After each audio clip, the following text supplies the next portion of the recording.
In this session, let us learn about Java Math. Math.maxxy. The Java Math class has many methods that allows you to perform mathematical tasks on numbers. The math.maxxy method can be used to find the highest value of x and y.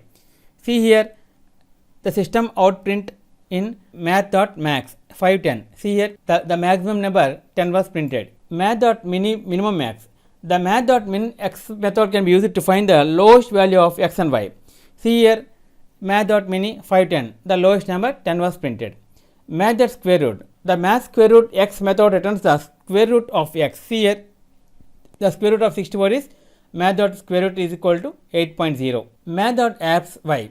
The math.apps x method returns the absolute positive value of x.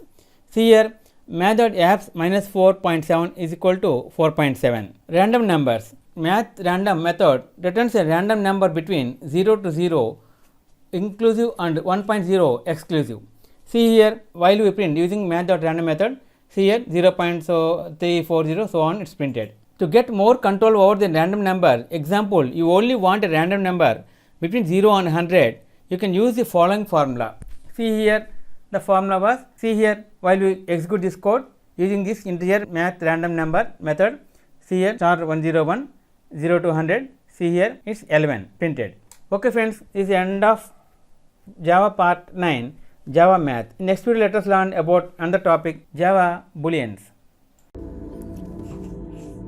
If you like our program, please like, subscribe and press bell icon for our next part video updates. Thank you friends. Meet you in next video. All the best.